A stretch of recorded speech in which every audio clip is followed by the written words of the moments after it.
We don't talk much about adoption. Why would we if we haven't been impacted by it?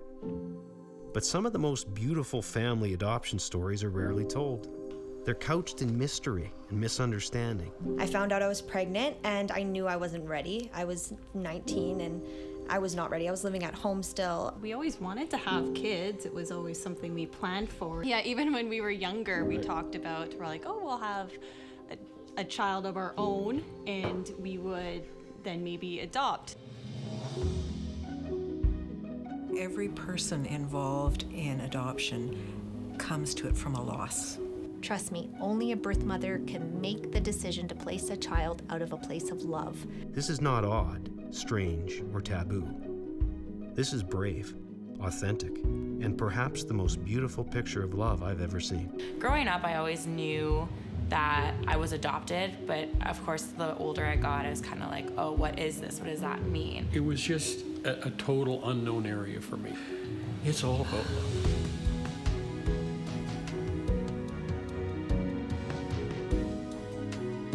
I was, I think, in a little bit of denial. To become a mother at the age of 15 and yet to not be a mother was new and startling.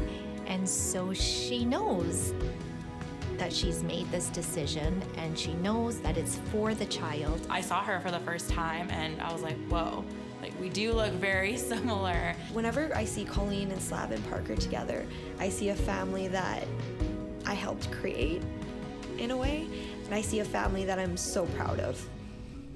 This is the story of those who said, "I'll see you later." This is the story of adoption.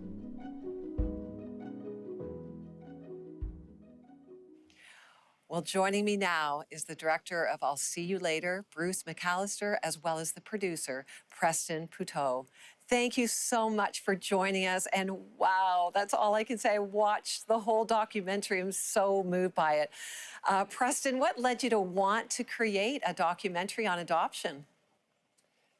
Oh man, anytime we can tell some stories about people who have found ways to really embody love with each other, that is getting to the heart of what it is to be human, I think. And so telling stories, even in our own community, of people who have chosen to adopt, birth mothers who have been a part of this adoption story for the well-being of their child and other families. I mean, there's just so many good stories to tell. And we were approached and said, hey, could you help us tell some of these stories? And we did, and they've been just as life-altering for me too. It's been a tremendous joy. Oh, well, they're so beautifully done. So I guess in many ways that's thanks to a director, right? Bruce, why did you choose to direct it? Well, I think Preston covered some of it, Lori, but we just really felt like adoption needed a different light shone on the topic. Adoption is a beautiful thing. It's one of the most courageous choices, frankly, that a birth mom can make. And there are so many untold stories out there. And adoption has changed so much. I know you're probably aware of that. Open adoption now, a birth mom can choose adoption and then be a part of that child's life. And we were able to tell those stories in the film. And I think just want to be honest about it and maybe reshape the narrative a little bit around adoption. And I'll tell you what, it's heart-wrenching and it's joyful and it's sad and it's happy and it's all of those things. And it's tough to get this through this film without shedding a tear or two, as you know. Yeah, I totally agree. I had the Kleenex box right beside me, and it was beautiful. Preston, why do people sadly have a negative perception of adoption? And what are some of the misconceptions out there? Yeah, some of the what we call the old way of adoption here in Alberta is that a child would be given up for adoption. Even some of the language is very divisive, and that child would be taken away and the mother would never know of the child. And this is the way I think a lot of people perceive adoption. These are some of even my own family's adoption stories. But open adoption is a picture of adoption that allows, that is kind of a social contract between an adoptive family and the birth mother that this baby would find their forever home with their mom and dad, but that the birth mother isn't just discarded, which is I think how some people perceive the old ways of adoption, but instead the birth mother is given the honor and respect of being part of the grand story. And I think that that's really what we're trying to tell here, is that these are adoption stories. And I think when people see it through the lens of the families and the birth mothers and all those involved in this relationship, I think that they'll have a different perception of what adoption has become. And it's a beautiful thing. Well, I agree with you. Even as I watched the stories unfold, I learned some new things about adoption and the way in which, the changes that have taken place, certainly for the better. Bruce, it's beautifully filmed. How long did it take to create it, and where was it filmed? Oh boy, great question. I think we spent the better part of 6 months, probably, filming it, and then through the editing process, we spent a lot longer. And basically 3 centers: Leduc, outside of Edmonton, in Edmonton, and in Chestermere, and that's where the 3 families. And I guess we did some filming in Calgary too. Some of the experts that we used to to really bring perspective and insight. Those that have spent their lives in adoption or working in that space that we interviewed were in Calgary.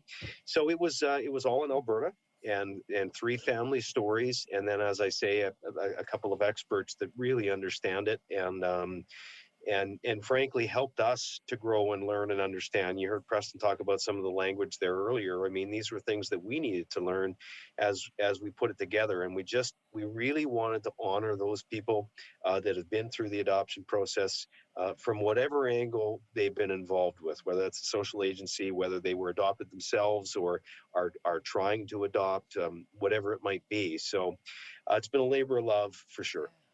Well, I personally love documentaries because, like you said, it weaves this story. It's like a movie-telling story. And then you have this learning that takes place. And you've done that so beautifully. Preston, I'm sure, you, as I was, and everyone watching is going to be moved by these stories of these families. So what was one of the stories, perhaps for you, from the documentary that really impacted you?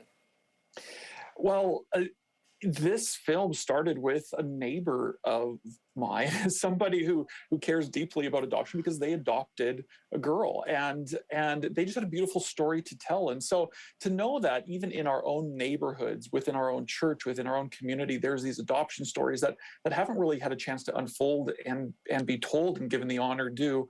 I think that that's really what made this special. And I hope that people, as they're watching it, will look around and go, wait, I'm close to an adoption story. We have often spoken to a large group and said, hey, who's connected to an adoption story? And guess what? Most hands in a room go up because somebody knows somebody. And so this is just shedding light on something that I think is very close to a lot of people's lives.